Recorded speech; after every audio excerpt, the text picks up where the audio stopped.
Introduction. In my book Persuasion, the different ways that we have been persuaded were touched on. Many of us might have gone a long time in our lives without even realizing that we had been persuaded and manipulated so often. The damages of this manipulation can last forever, and it can be hard to recover. Once you become aware of how others might be subliminally persuading you, you can better protect yourself from these tactics in the future to maintain your independence and stay out of others' influence. It's important to remember that by understanding these concepts you're better equipped to identify and defend against them, and your new knowledge shouldn't be about how you can use those same tactics to manipulate other people. There is a difference between evil manipulation and trying to convince someone of something else. You don't want to trick someone into doing things for you when they won't get any benefit at all. You only want to use these tactics when you need to persuade someone for something and you can't blatantly ask them for help. There are people that are harder to convince than others, so you might need to use some strategies of persuasion. Who might you need to persuade? You never want to take advantage of someone that already doesn't have much to give. Those you should be trying to persuade are people that hold power. You might want to learn how to convince your boss to get a raise. Maybe you want to try to get your girlfriend to move in with you. Perhaps you have to ask your parents for a loan. You don't want to punch down, but instead, reach up. This book will start with how you can analyze other people. Once you have a better understanding of how to analyze those around you both physically and psychologically, you'll be able to persuade them better towards your favor. Chapter 1: Body Language. One of the easiest ways to analyze other people is to look at their body language. How a person holds themselves, moves, and even speaks can tell you a lot about them. Everyone has plenty of variation between their mannerisms, and there's no exact way to tell what makes up a person. There are still many similar indications among groups of people that can give you a deep insight into how someone functions. It's not easy because it starts with becoming aware of your own body language. In order to understand and attempt to overcome the enigma that is body language, you have to be hyper-aware. In Book 1, we took you through the process of becoming aware of your thoughts and where they might come from. Now it's time to work on becoming aware of your body. In order to learn what makes a person different from others based on their body language, you have to first look at yourself and analyze how you hold your body.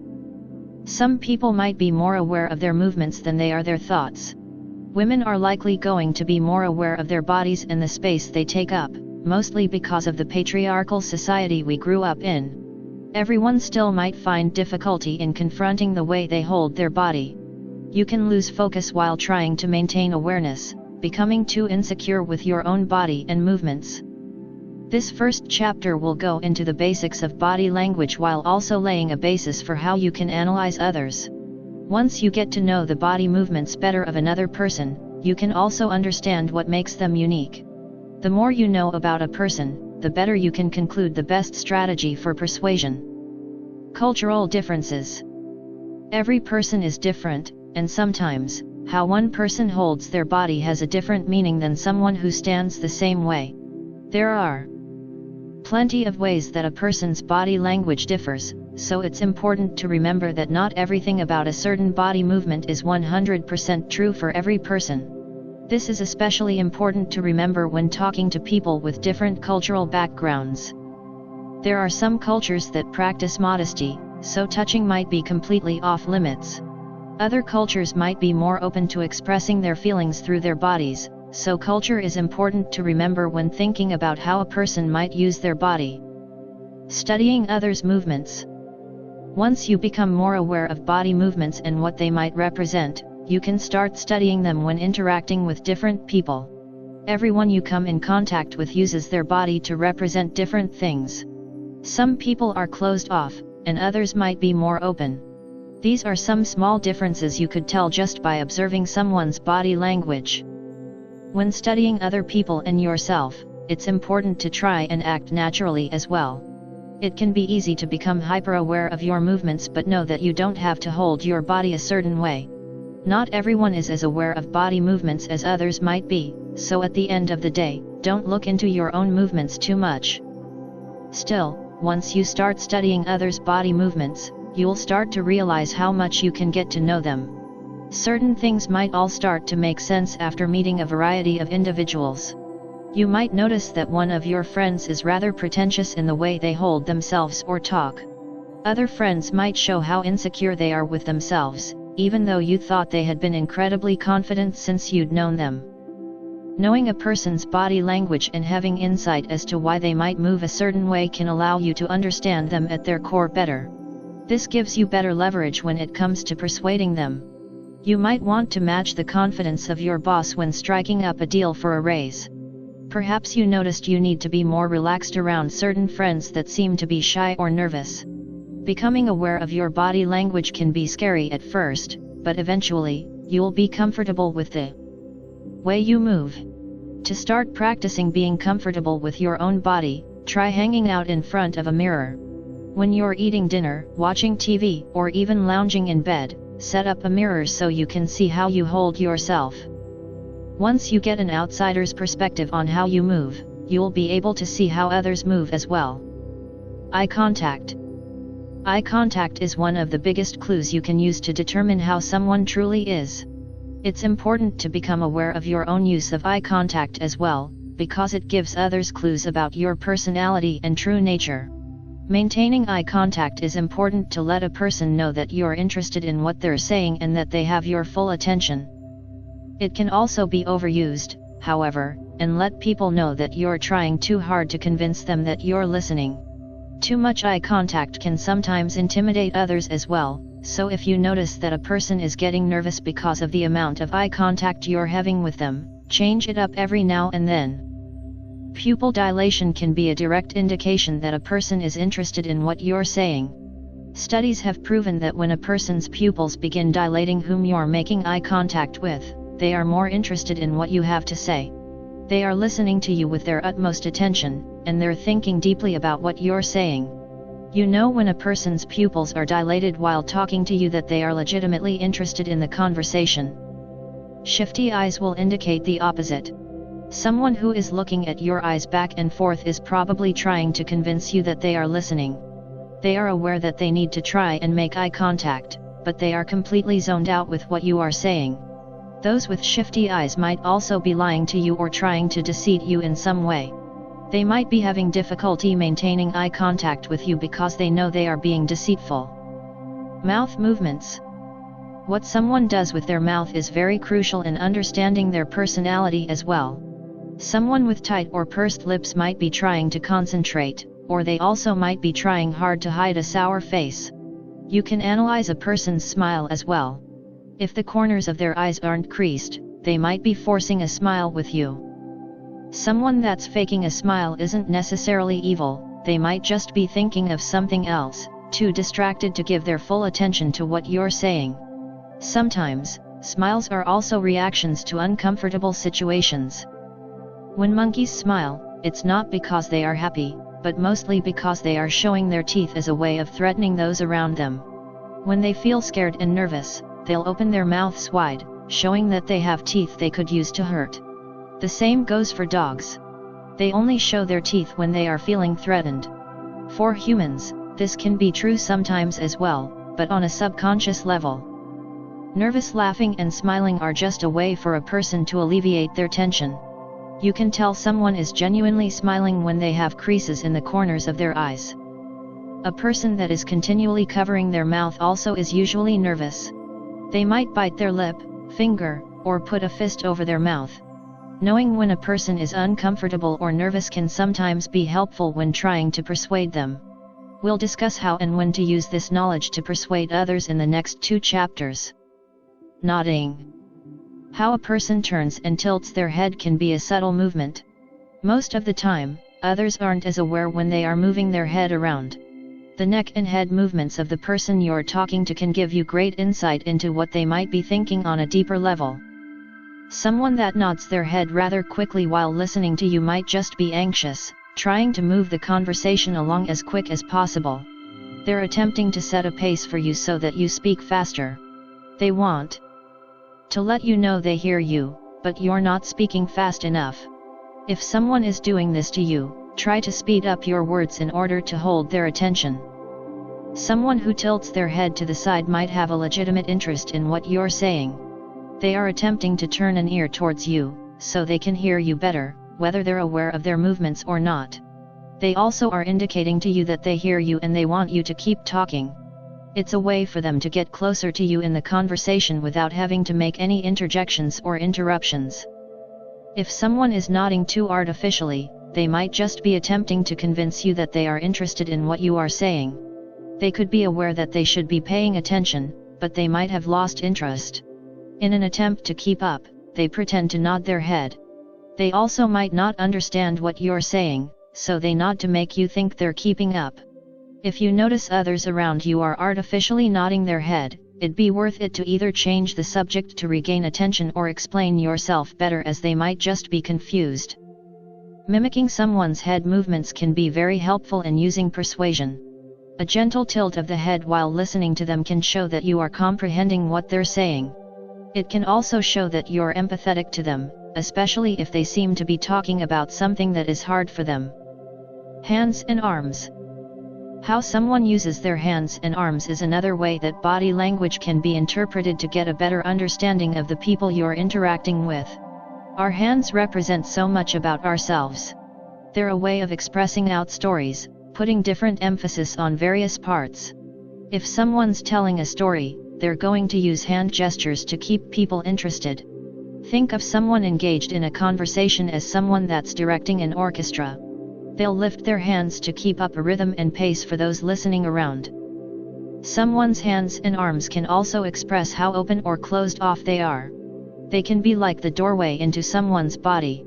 If they're crossed tightly in front of someone's chest, that person might be a little more closed off, not wanting to engage too much in conversation. Having their arms crossed doesn't always mean that someone is necessarily closed off. They might also just be wanting to rest their arms, so if they're loosely hanging in front of their chest, they're likely just casually listening to you. Someone that has their arms outstretched, maybe over their head, will likely be very open and possibly even trying to exert power over a situation. Someone with their hands on their hips might also be trying to assert their power. Signals. Everyone has different body language cues that they use as signals. Between cultures, genders, and ages, different movements someone makes with their bodies can be conscious or subconscious signals that they're giving to the people around them. Signals let other people know bits of information without having to say anything at all. Someone with their arms crossed, eyes fading on a couch at a party is giving the signal that they're likely ready to head home for the night. Someone else on that couch could be sitting on the edge of their seat, laughing loudly, signaling they're not going to be heading to bed anytime soon.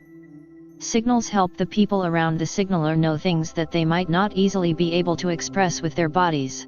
Some are very good at picking up on other people's signals, and some people struggle to understand those around them. When it comes to trying to persuade someone, there are some crucial signals that a person will need to be able to properly lead a conversation. Starting a conversation. Next time you're sitting quietly in a room with another person, wait until they start the conversation to speak. This will allow you to study how they might start a conversation. Most people will give some sort of signal with their body that they are about to begin speaking. They might clear their throat, turn their head, adjust their shirt, or shift in their seat. There is usually something, no matter how small it might be, that a person does right before they start a conversation. When it comes to your turn to start a conversation, notice what you do before you begin speaking. Don't start with an or a. That lets the other person know right away that you're not very sure about what you're going to say. Try starting a conversation without doing anything. See if you can just start speaking without clearing your throat, moving your head, or doing anything else. Study how the other person reacts. They might be surprised or thrown off guard that one of you had started speaking. Starting a conversation, especially one that is meant to persuade another person, is important for laying the groundwork for your argument. No one is going to want to give their full attention to someone that is struggling to start. If you're nervous and jumping over your words right off the bat, it's going to be much harder to keep up. Leading the conversation. Once the conversation has started, it can be tricky to maintain the right amount of back and forth. You don't want to be too pushy, but you also don't want to let them talk too much, not allowing you any time to state your points. If you feel as though the other person isn't letting you talk enough, there are obvious phrases you can use to speak your mind.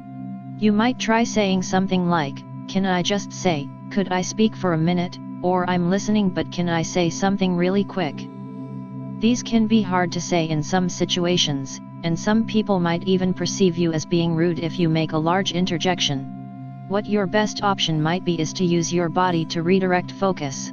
Put your hands on your hips or tilt your head to let the other person know that you have something to say. Try leaning in to let them know that you want to take over as the leader of your current conversation. Leading the conversation can be tricky, because no one wants to listen to someone that is interrupting them. It's still important that you get your turn to speak as well. There are ways you can practice leading conversations so that when it comes time to have an important persuasion, you can properly lead. Next time you want to say something, don't. Instead, let the other person continue speaking and interject later. Sometimes we get so anxious to say our part we distract from the true conversation, invalidating any argument we have to the person that we interrupted. An alternative way to practice leading the conversation is to speak up the next time you want to say something. If you have something to say but you would rather just keep quiet, force yourself to say what you want.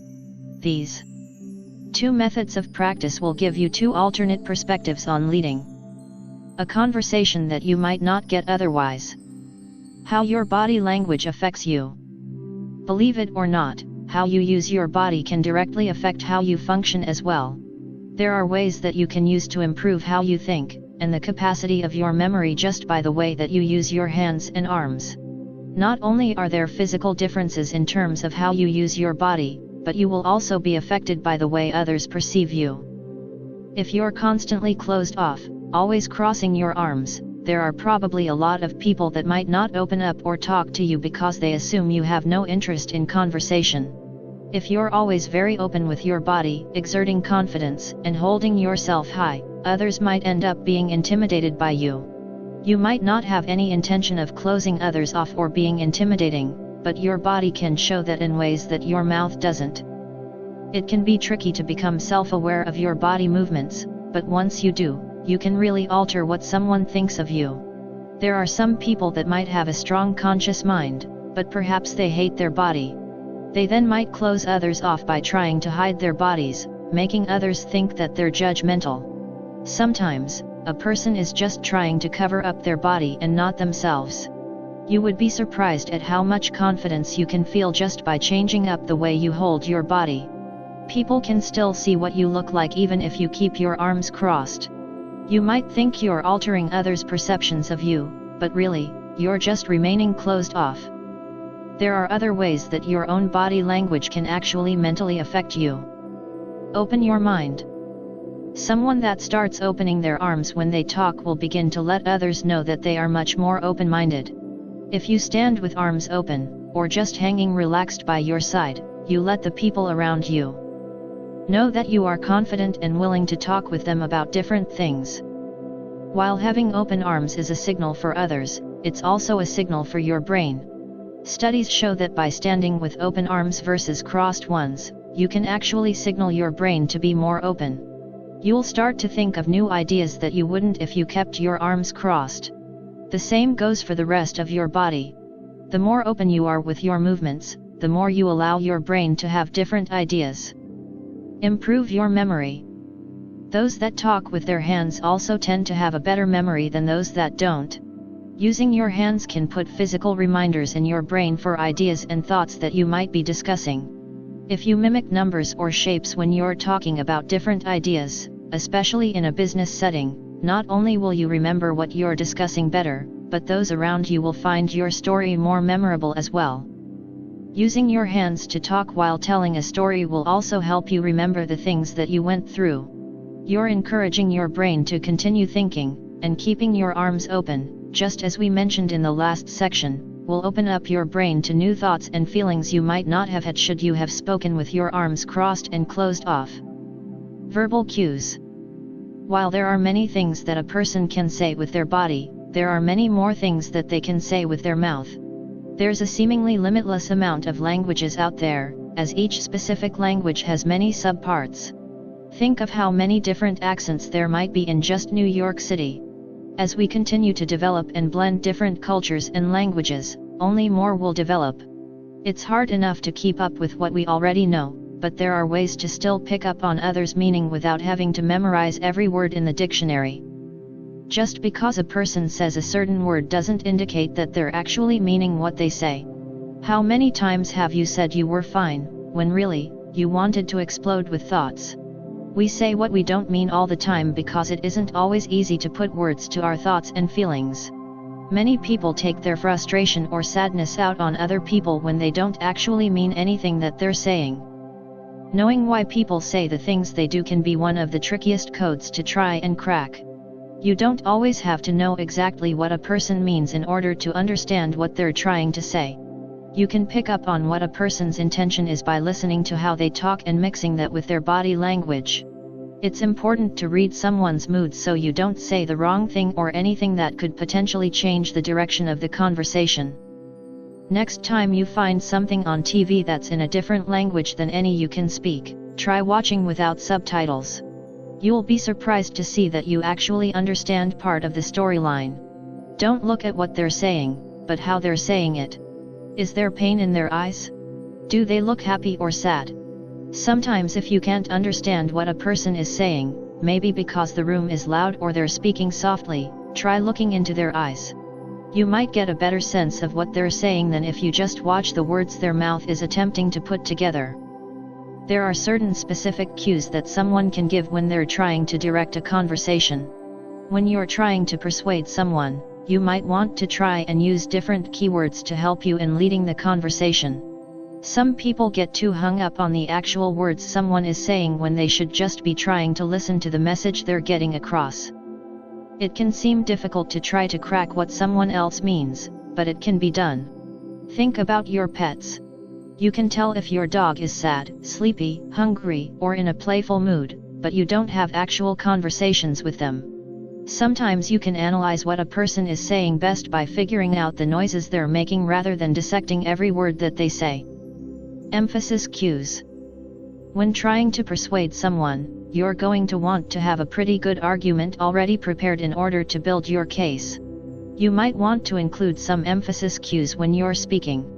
It can be hard to incorporate these phrases naturally, but it's good to practice so you can become a better persuader.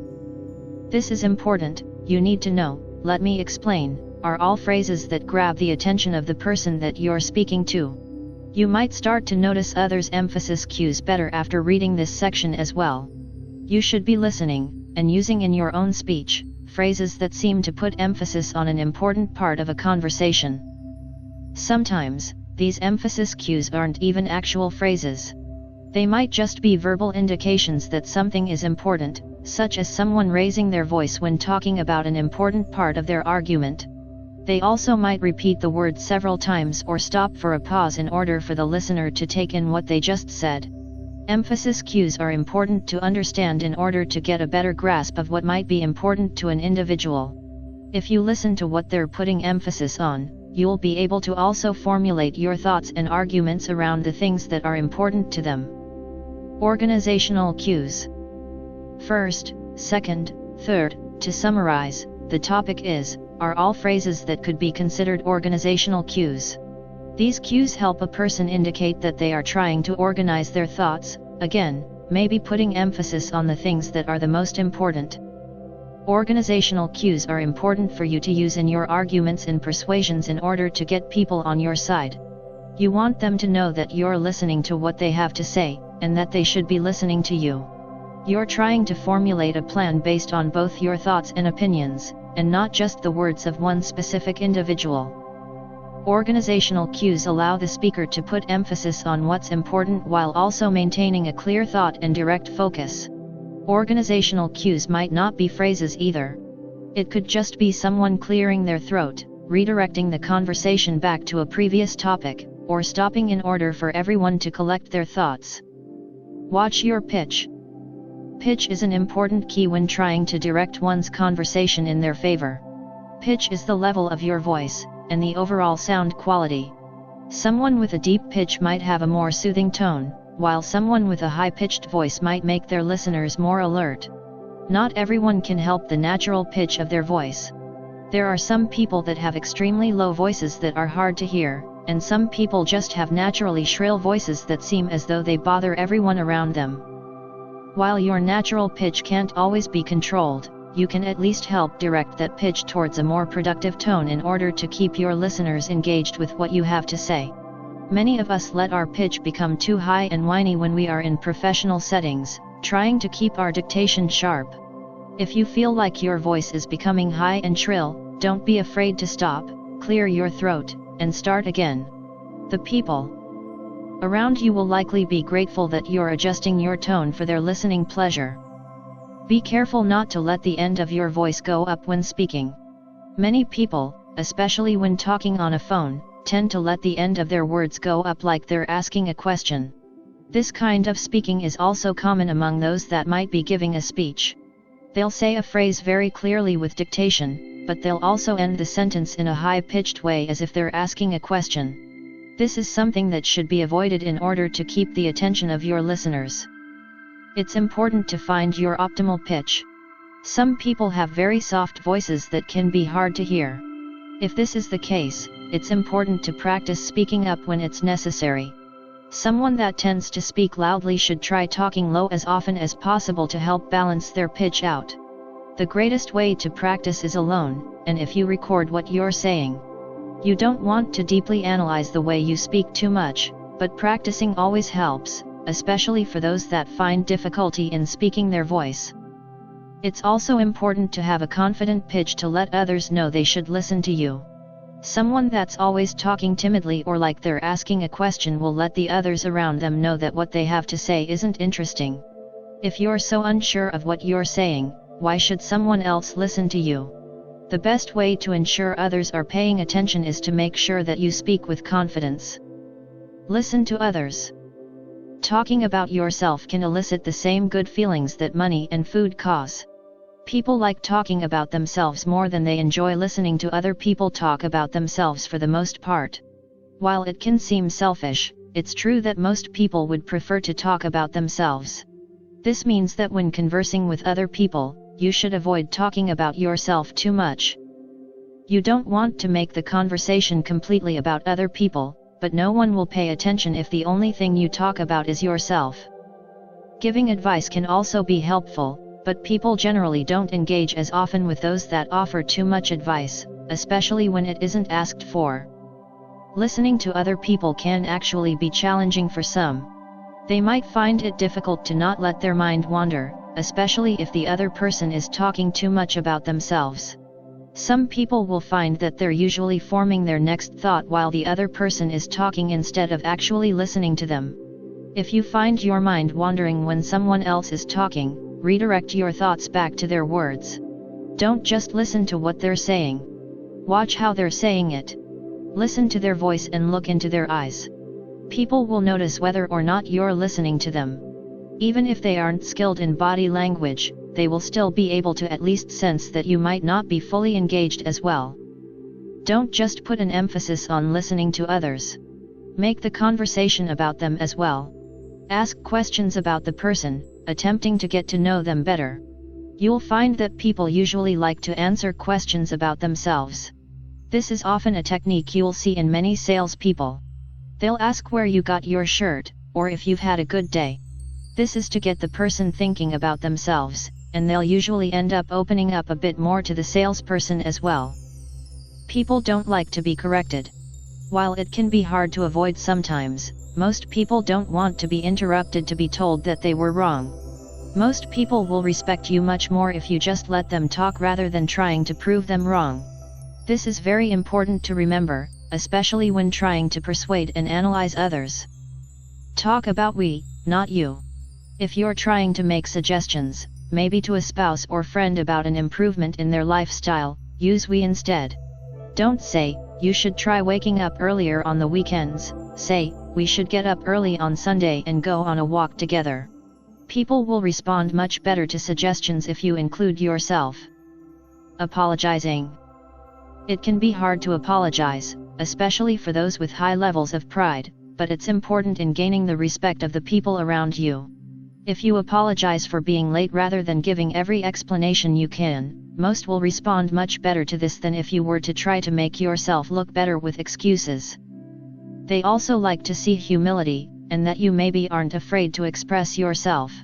If you can open up with someone and just say, "I'm sorry I didn't respond to your text, I was just having a really bad day," they'll usually be very forgiving rather than if you would have just blown them off. However, don't apologize too much. It can lead others to not trust you.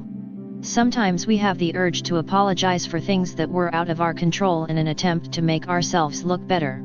We'll say, "I'm sorry the movie was so bad," after going out for a movie night, even though we had no control over the production. This is nice every once in a while, and certainly shows humility and vulnerability to those around you.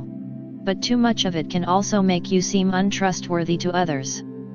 If you have to apologize after every little thing you say, why should anyone listen to you in the first place? Next time you feel the urge to apologize for something that was out of your control, try saying thank you instead. After having a long conversation with a friend, don't say, "Sorry you had to listen to me rant." Instead, try something like, "Thank you for being such a great listener. I'm glad to have a friend like you." People will generally respond much more positively to a thankful person than someone that always invalidates themselves. You'll find that you start to treat yourself much better if you stick to this method of apology as well. The power of your body. Our bodies have so much power, and not just with how much we are able to lift or carry. Physical strength is important, but even the weakest of people have the ability to control a room with their body movements alone. At this point in the book, you should have a basic understanding of what a person's body language might mean. We can't get into every specific detail of what someone's physical actions might be trying to convey, but the framework for how to analyze those movements is there. Once you understand how someone else might be using their body to persuade others, you can start to work on your own skills of persuasion. There are many ways that someone can use their body to convince others to do what they want, but it won't always work on everyone. Some people respond to sexual persuasion while others are repulsed by the thought. Some people respond to a physical threat from those that seem stronger than them, but others might be ready for the fight. There are plenty of ways that you can use your body to persuade others without being sexual or physically intimidating. Keeping your body open and visible is crucial in letting others know they can trust you. Try making sure to remove physical barriers that might keep you separated from the person you're talking to. Step around a chair or table that's blocking you from making a full connection with the person you're trying to talk to. This also shows that you're confident and interested in speaking your mind while hearing what the other person has to say as well. When analyzing other people's movements, you can also figure out what things you can do yourself to be more confident. Study certain celebrities and see how they hold themselves in various scenarios.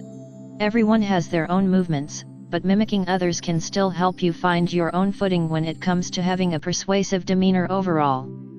Smiling is important. Our smiles are one of the most powerful tools we've been given. You can turn any situation from bad to good just by turning up the corners of your mouth. Some people feel as though if they don't have straight teeth or smiles that are bright white, they aren't worth anything. Even those that don't have all their teeth can have much more beautiful smiles than someone that's spent thousands on dental work. A smile isn't just about what teeth you're showing. It's a way to engage another person. Studies have proven that most people will smile if someone else smiles at them first. If they do smile, they'll end up having a better mood overall. It can seem weird, but simply smiling can lift someone's spirits. Next time you are feeling particularly down, smile. It sounds so silly, but it might work. Smile over and over again, and even though it might not turn your mood around, it will certainly help to at least temporarily lift your spirits. Chapter 2, Human Psychology. You don't have to be a psychology expert to have a basic understanding of how the human brain works. Once you get to know how our brains operate, you can begin to analyze people much more easily. You'll start to realize that those around might act a certain way because of the way they were raised and the things that they were taught. Once you have a basic understanding of human psychology, you'll start to put together the pieces of what makes the people around you the unique individuals they are. You'll realize a lot more makes sense about why a person does the things they do if you can look into their psychology. Even those incredibly skilled in human psychology make mistakes every now and then. There is still so little known about the human brain that, of course, not everyone is going to be right all the time. The brain is the most complex organ in the body of any animal, not just humans. It can be hard to understand it and figure out what secrets lie inside that make a person tick. You can still attempt to get to know the inner workings of a person's brain, and even though you won't have all the answers, you'll start to understand them a little better. There is little known about the human brain, and what is known has been discovered by the brain itself. Isn't it strange to think that everything we know about the brain was taught to us by our own brains?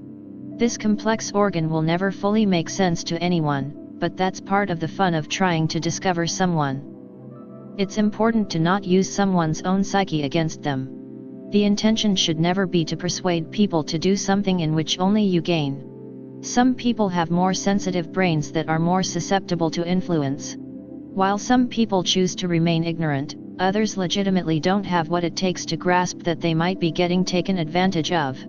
You should never knowingly take advantage of another person that can't understand what's going on. Some people require tactful approach, mostly because they aren't ready to confront their own issues. Not everyone has even a basic understanding of their brain or why it does and thinks the things it does. Some people are afraid of their own minds, so they aren't as willing to confront themselves and their emotions as other people might be. It's important to remain patient with those that might not be as self-aware as you. Creating vulnerability. Others respond well when one presents themselves as vulnerable. Humans connect on a societal, human, and animalistic levels. In all three of those categories, vulnerability is sought in order to make a connection. No one wants to feel as though they're talking to a refrigerator. Vulnerability is important in letting the other person know that you are human as well. It's comforting to know there is another person that's relatable. We all have our flaws, conscious mistakes, and days when we're just lazy. Some of us have days when it can be difficult to even get out of bed. If you can show part of this side to another human, they'll be more likely to connect with you. Many of us desire to be that perfect person that's seemingly flawless. We look at those Instagram celebrities, see their perfect skin and hair, and deep down, wish that we could be like them. Most people don't realize that they wouldn't want to be friends with this person, however. There needs to be a balance when making deeper connections, so presenting yourself as too unattainable, too perfect, will only drive others away in the end. Vulnerability is dangerous when it becomes codependency. Of course, it's good to show others that you're a real human with thoughts and feelings. However, sometimes, people become too dependent on others when trying to make a connection with them, and they end up dabbling in the dangerous world of codependency. When you get rid of your own thoughts and feelings and start to take on the opinions of others around you too much, there's a chance you might have some codependent tendencies. There are ways that a person can present themselves as vulnerable, and they'll find that people respond well to this. Sharing too much is something that can make many people uncomfortable. You don't have to tell everyone your darkest secrets to make them think that you have a vulnerable side. There are other ways to prove to those around you that you are a relatable person that they can make a connection with. Ask for help. Asking for help is a way to present vulnerability.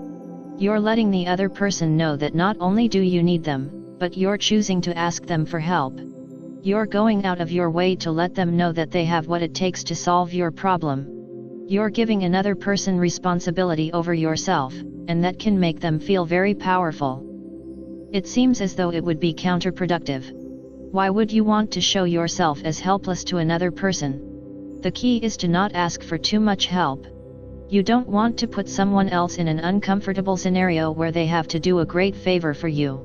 Just asking for little things, to borrow something, to join you while you shop, or to house sit for a weekend, these small things can help connect you to someone you might not otherwise be able to relate to. By creating an interaction between you and the other person, you can connect with them on a human level. You're putting more value into your relationship than if you were to keep things on a conversational level. You'll see this a lot with teachers and those that care for children. They ask the kids to do something so the children can feel important, like they have meaning. They can then connect to the adults with these small tasks. The same thinking can be carried into adulthood. Ask for more. One way to ensure that you'll be able to persuade someone to help is by asking for more than you need in order to ensure that you'll at least get half. If you need to borrow someone's truck to help you move, ask if they can help you pack, unpack, and unload your belongings. This is a lot to ask of a person, so there's a chance they'll say no. If they do, then you could just ask to borrow their truck, the main reason you asked for help in the first place. They'll be much more likely to say yes, because they feel bad about turning down your first request. This is a good technique that you can use in certain business negotiations. When putting an offer on a house, you're not going to offer what you actually want to pay. You'll go lower to give the other person a chance to counter back.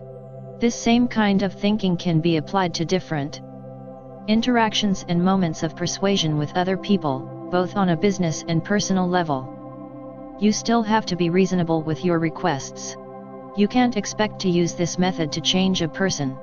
If you want more emotionally from a person, you won't be able to ask for twice as much as what you need, as everyone has their own pace. This method of persuasion isn't applicable in every scenario, but it can certainly help you in many different situations. Making connections. Making connections is an important part of analyzing and persuading another person.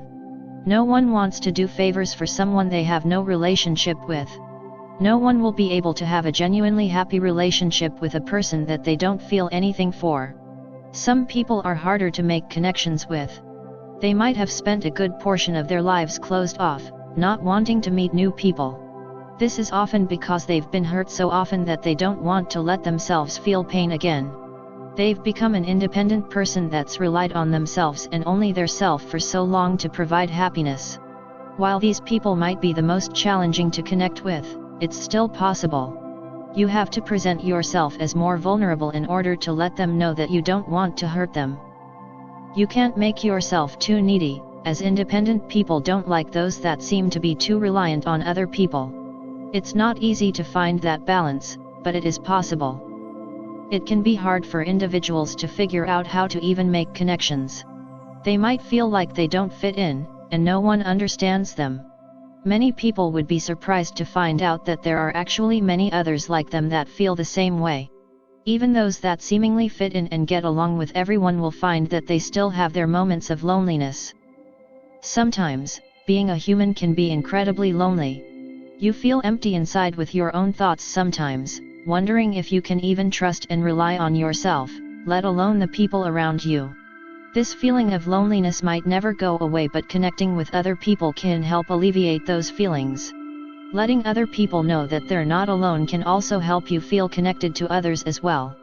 There are plenty of ways to get a deeper connection with those you already know and love. But when it comes to meeting new people, there are a few methods you can use to make a connection. Use their name.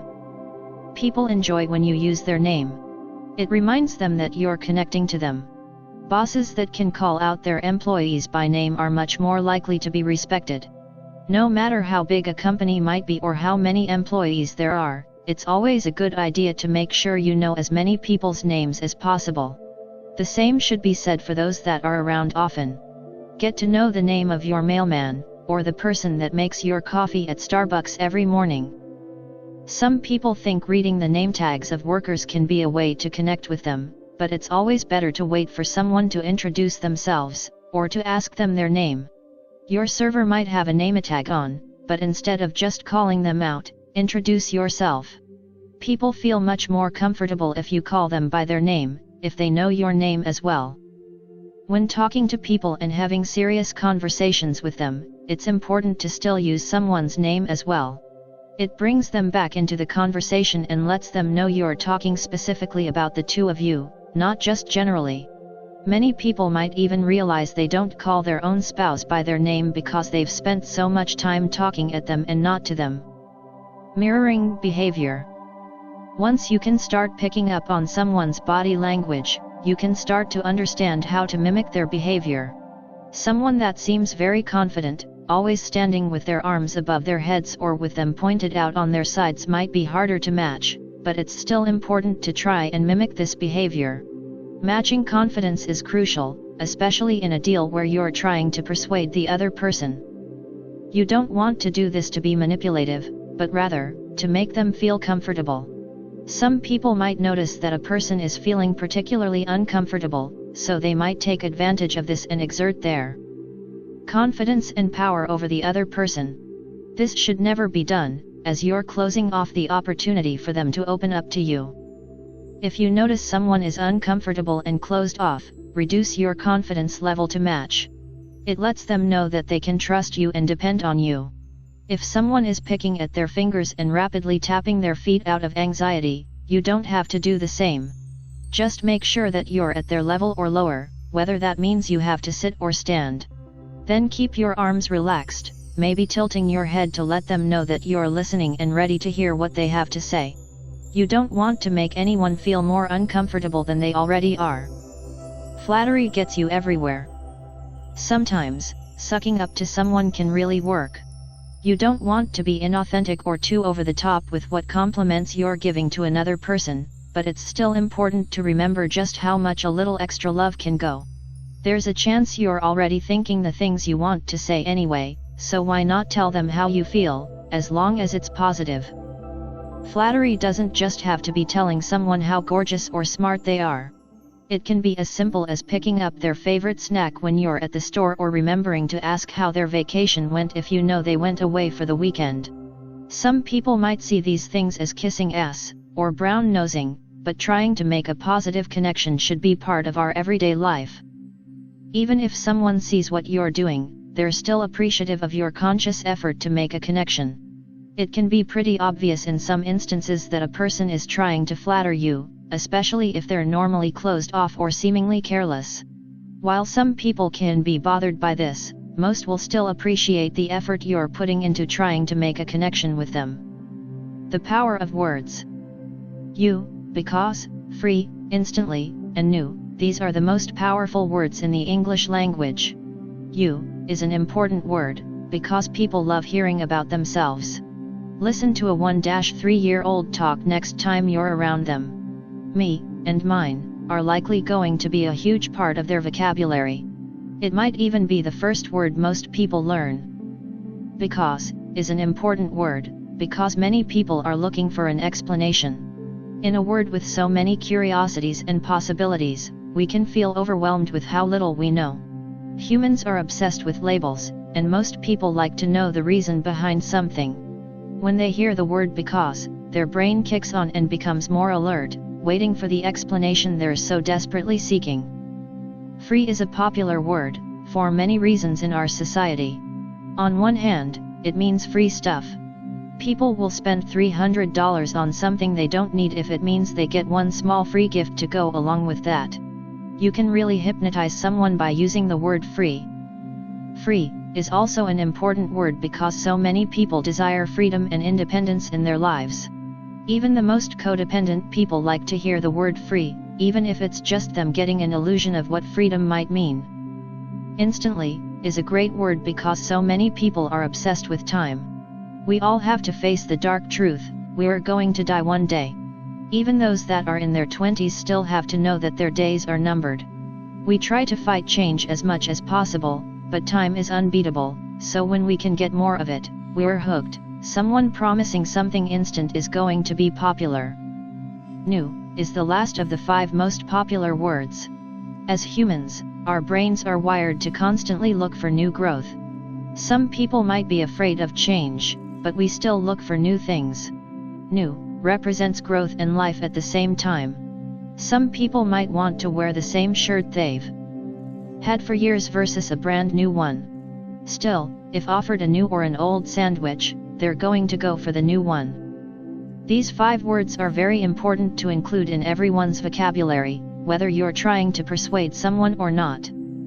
What you do with your body is important, but the words that you decide to share are crucial as well. It's important to remember not only with what you're saying, but with what others are speaking as well. Not everything that is said is exactly what is meant. Psychological theories. Most of us learned in early elementary school what a scientific theory was. It usually involved the idea of someone who then tests that theory to see if what they believed is right. A psychological theory is similar, in that a psychiatrist or psychologist thought of something they saw among their patients, decided to test their theory, and then got differing results. There are numerous psychological theories that are important, and the more you know, the better you'll be able to analyze someone else.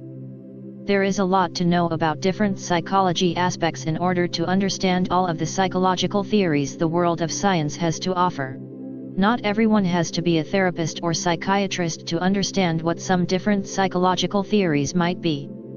You should try coming up with your own as well. Maybe you noticed a behavior among a group of people that you interact with. What is the root cause for them reacting this way? How might they react differently to a certain stimulus versus another group of people? Everyone is different, so not every theory is going to apply. It's still very interesting to see how often you can be right about the psychological predictions that you're making. If you can't think of any of your own theories to test, we've put together 3 that seem to be very popular and accurate among most people in the way that you can analyze those around you. These are important theories in making connections with other people, as well as persuading them should you have to in a certain scenario. Priming. If you think of priming, you might commonly associate the term with painting. You pick out a primer to put on the walls before you decide to paint. This will ensure that the ugly mustard yellow the walls were painted before won't show through as you put a new coat of baby blue on. In psychological terms, priming is very similar to this idea. This involves setting up conversations and actions for future preparation. This idea is most important in negotiations or moments of persuasion. Priming involves slipping words, images, and ideas into conversations before confronting the actual thing. Priming is used for people that don't like surprises, or those that aren't as willing to change. Picture a husband and wife. Maybe the wife wants to have kids, but she isn't so sure her husband is ready.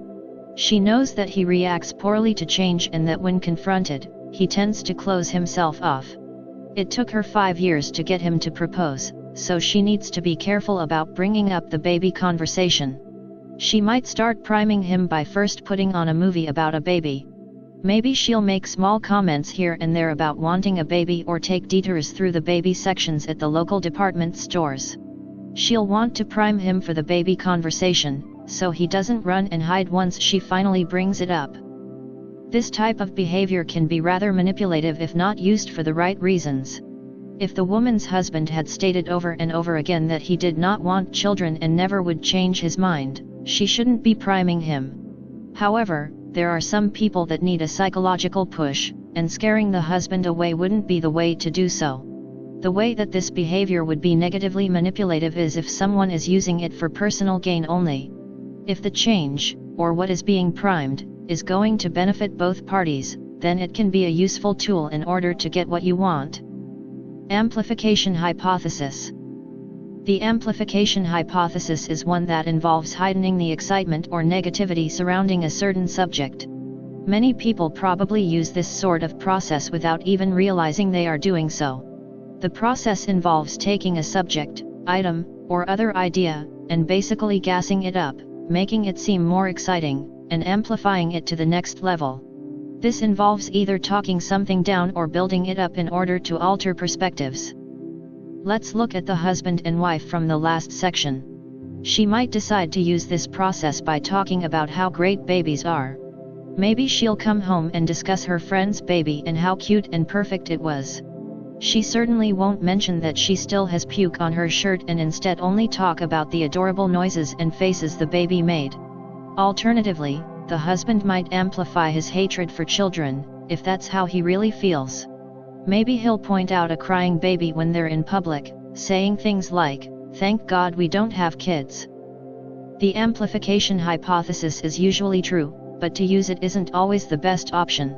Sometimes, it's better to just be honest about one's feelings and have a normal discussion without hidden meanings.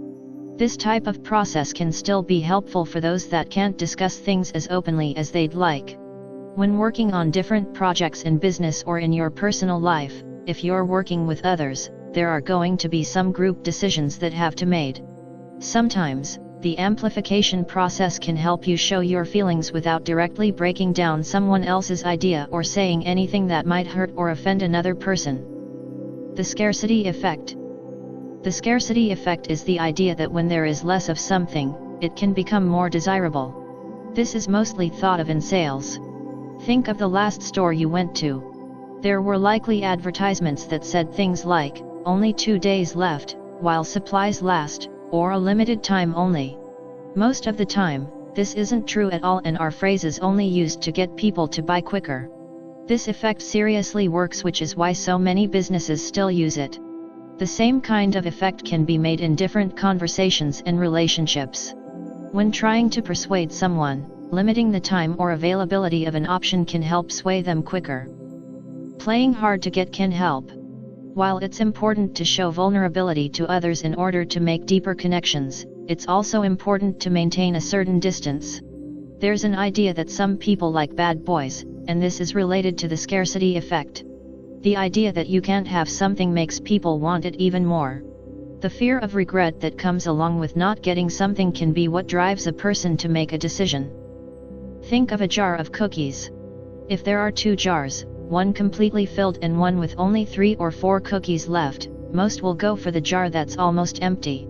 They could be the same type of cookie, but most will assume that the jar that's almost empty has better tasting cookies. More people put their time and effort into eating the other cookies, so they probably have something better to offer. Chapter 3: Subliminal Persuasion. The idea of subliminal persuasion involves convincing someone to do something below their conscious level. You wouldn't blatantly persuade someone if you're being subliminal about it. Instead, you would try to convince them to do what you want without them even realizing what you're doing. The idea of subliminal persuasion is mostly thought of in advertising. There are many companies that will do whatever they can to convince us to buy something, even if it means partially brainwashing us.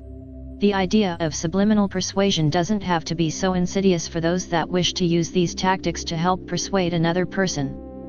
There are many important parts of subliminally persuading someone. You'll first want to make sure that you're doing it for the right reasons.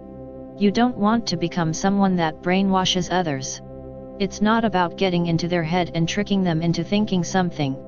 Instead, you should be looking at what you know about them and using this in your plan for persuasion. It's not about manipulation. You never want to make a person feel like they are crazy. You don't want to give sneaky hints that will make them question their own sanity. Subliminal persuasion should just be used as a nice way to tell someone how you really feel when you might be too scared to say the blatant truth. Some people just have a harder time accepting truth, persuasion, or reality than others. These types of people can't be blatantly told what someone else wants. Sometimes, people like to disagree with others just for the sake of being controversial. There are ways that you can take around obviously asking someone for something. Subliminal persuasion should never be about manipulation. You shouldn't be tricking someone into something that will only benefit you. You should be using this method to try and better prevent against being subliminally persuaded yourself. It's also helpful for stubborn, intimidating, or other types of people that can't be so easily conversed with. Confidence is key. The trick to subliminally persuading someone is to exude as much confidence as possible. There are some people that will see overt confidence as delusional, so you don't want to take it too far. However, no one is going to be persuaded, no matter how subliminal you get, by someone that can't even stand up for their own thoughts and opinions. Confidence is also important in order to distract the person from realizing that you might be trying to persuade them of something. Picture talking to your mom or dad, hoping to get to borrow the car again when you were a teenager. You would want to use some confidence, but not so much that you would want them to think you don't care about their permission. In order to subliminally persuade them, you might bring up the fact that there's no one else that can safely drive you to a party. Instead of blatantly asking and giving them the option to say no, instead, you're more able to sway them to your form of thinking. It can then become their own idea to let you borrow the car for the weekend. Body language techniques. In the first chapter, many different body language theories were discussed. giving you insight into how or why someone uses their body in the way that they do. Using these same techniques is also important when it comes to subliminal persuasion. You'll want to show confidence, while also maintaining vulnerability, when trying to subliminally persuade someone. Keep speech clear. An important part of subliminal persuasion is to actually speak clearly about what you want. Some people can be tricked if you speak quickly or use confusing words that they don't understand. This isn't fair and can be a form of negative manipulation. Instead of trying to trick someone into giving you what you want, you can do it in a fair way that doesn't require confusing them. Plan out what you have to say if you must, but not too much. You don't want the conversation to feel like you're being too formal. Instead, pick out a few key points you feel are necessary, as well as some important words that you want to put emphasis on in your speech. If someone can see that you're speaking with diction and confidence, they'll be more likely to agree to what you're asking than if you just trick them into saying yes by using confusing and jumbled language. That way, if something goes wrong later after the deal is made, you can remind them that you laid out the terms very clearly before they agreed. Framing conversations. Like we mentioned in the previous section, it can be incredibly helpful to lay out the framework for the conversations that you'll be having with others. You never want to write down exactly what you're going to say, as this will come off very static and obviously practiced. No one wants to respond well or say yes compassionately to a robot. Framing is important because it helps build the foundation of your persuasion. You'll want to write down what your goals are, and how you're going to go about achieving those. It's also important to include the bumps and consequences you might face so you can properly prepare for those as well. Choose positivity.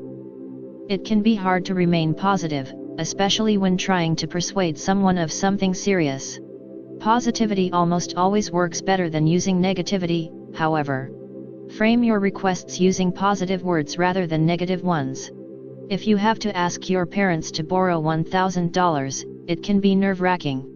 Instead of using a negative explanation, such as, "I just lost my job and I'm behind on all my bills and don't know how I'm going to catch up," try being more positive, such as, "I only need $1,000 because I'm in between jobs, but I applied to several new positions and know that the $1,000 is all I need to make sure I don't get behind." While both situations are tricky, your parents are going to see that they won't have as much risk with the second phrasing that they might face from the first scenario. It's the same situation. You're unemployed and you need money. However, you found the positivity in the second phrasing, showing your parents the hopefulness of the scenario as well. This is applicable in more ways than just asking someone for money. Get people to start saying yes more. Instead of asking someone, "When are we going to set a date for the wedding?" try asking, "How does November 1st sound?" Instead of giving them the option to blow off the conversation, they have to confront the issue head-on. Don't give someone the option to avoid the conversation. Instead, think of a yes or no question that you can ask that can start leading the conversation. Another example would be asking your roommate to have a party. You wouldn't want to say, "Can I have a party tomorrow?" This gives them the option to say no. Instead, try saying, "How about we have a party tomorrow night and then Sunday we can spend all day cleaning and relaxing?" This puts the idea of the whole picture in their head so they're more likely to say yes, instead of making them confront an idea they might want to instantly say no to. Plan your outcome. When writing a story, it's always best to think of the beginning, the middle, and the end, before you go on with writing the book. This way, you can include things in the beginning that might lead to hints as to what's going to happen in the end. How many times have you watched a movie, only to realize there were clues to who the murderer was all along? This kind of planning is important to have in certain conversations as well. If you can plan what you want to gain from a specific interaction, you can include hints to that in the beginning of the conversation. This is an important way to prime as well as lay the framework for whatever your argument might be. Physical persuasion. How you physically look can be very persuasive for another person. Not everyone is physically large, so they might feel as though they can't stand up to others. It can be challenging to be a small person that has to stand up to those that are bigger. At the same time, Some people that are larger might feel like they have difficulty being vulnerable.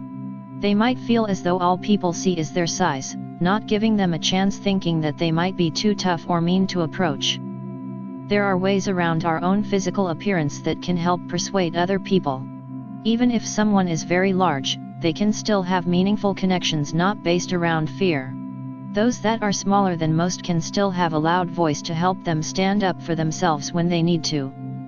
Choosing what to wear. As much as most might not like to admit it, it can be important what we choose to wear, especially when making negotiations.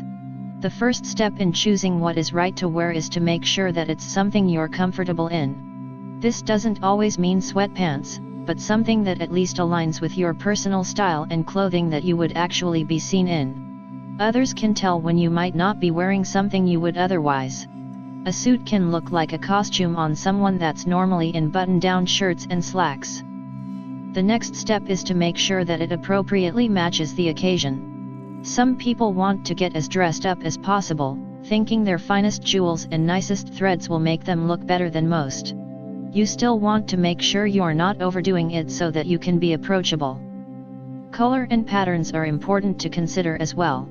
Warm colors can be inviting, but something that's too bold of a shade of red or yellow might also be a signal to be cautious for the other person. Blue and green can be welcoming colors as well, but you don't want to look like the Ice King in too much baby blue. How someone responds to a color could be a direct indication of how they'll respond to your persuasion. Scent is important. Scent is much more persuasive than many people would think. There are some department stores that even release Christmas-smelling scents around the holidays in order to elicit a happier mood that will cause people to spend more money. When choosing a scent, it's important to wear something that matches your natural body scent. The samples you see for perfume at the store aren't just so you can smell the product. It's also so you can try the scent out for a day and see how it mixes with the aromas you naturally give off. Perfume can be expensive, but look at it as an investment towards persuasion and not just something that will make you smell nice. Nlp Tactics. NLP stands for Neuro-Linguistic Programming. The idea is to look at the neurology, linguistics, and programming of a person to help determine what it is about them that makes them a unique individual. Everyone has their own version of reality based around the way they were raised as well as the things they like. Once that reality is created, it can become a formula for how they handle different scenarios. NLP is discussed more in Book 1, so by this point, you should have a basic understanding of what it means. Once you become aware of how someone else might be using NLP tactics on you, you can also use those tactics on other people as well. Switching up physiology. Sometimes, switching up your physical space might be the exact thing that you need in order to use NLP to persuade or analyze another person. Maybe there's something blocking your way during the conversation. You might consider actually moving both you and the person you're talking to in order to create a more welcoming environment. If you feel like the conversation isn't going where you wanted, maybe take a bathroom break and give the person some time alone. If you come back from the bathroom and things still are the same, suggest switching up the location. Maybe you could go for a walk or step out onto the patio. Sometimes, you don't always have to go this far. Perhaps just shifting your body movement or the way you're sitting is enough to re-engage the other person. Visualization. Visualization is a great way for some people to achieve their goals.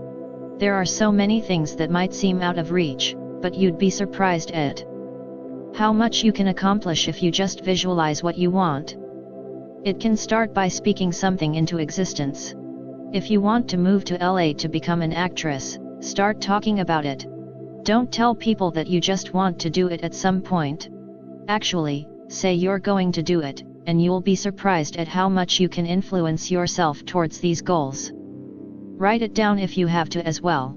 This is more a method of self-persuasion than one that you can use on others, but it still certainly helps to speak and write about the goals and wishes you want to see fulfilled. Taking away the ability to say no. We briefly touched on this earlier, but taking away the ability for another person to say no is an NLP tactic you can use for persuasion. Instead of saying, "Do you want to go out to dinner tonight?" ask someone, "Where are we going to dinner tonight?" You haven't given them the option to say no to your dinner date. They might say they can't anyway, but at least you tried to take away that option. Instead of saying, "Can I have one?" say, "How many can I have?" Most people won't even realize that you've taken away their ability to turn you down. Conclusion. This book should have provided you with a basic understanding of how to analyze and persuade those around you. While every individual is unique in their own way, there are certainly things that are similar between each and every person. Most of us have a desire to fulfill our own needs and wants, and when those ideas are realized, the person can be better analyzed. How a person was raised and the environment that they grew up in is very important in determining what it is that makes a person unique. When analyzing another person, it starts with looking at their body language. Do they hold themselves high or do they hide behind their own body? How a person uses their eyes, face, and arms are the most important parts of determining what they might really be like. You can realize that someone who seems confident might actually be debilitated by their anxiety if you start to notice the way they hold themselves. You could also discover that someone you thought you could trust is actually deceiving you. It can be hard to pinpoint what it is about a person that separates them from others, and why they might act the way they do. You'll never have a complete understanding of another person, but you will at least be able to start to realize why they might act the way they do. Once you've been able to analyze someone, you can then start to persuade them. This is important in some cases to get what you want, or at the very least, get what you deserve. Just as we discussed in Book 1, you can read this over and over again, but unless you take action, nothing is going to change. It can be hard to start to become aware of yourself, but it's a key step in becoming aware of those around you. Once you have the ability to analyze yourself and others, you'll be able to better persuade and convince them as well. When you can do this, you'll realize all the power you have over your own life. Thank you.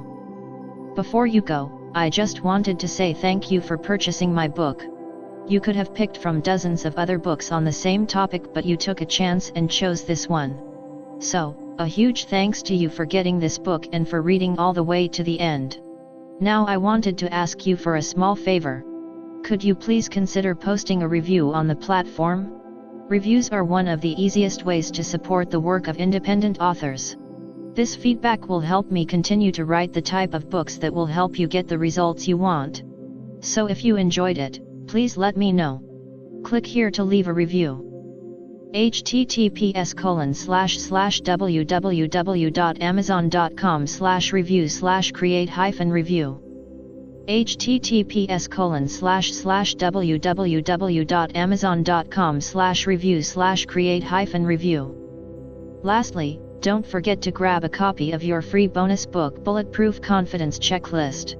If you want to learn how to overcome shyness and social anxiety and become more confident, then this book is for you.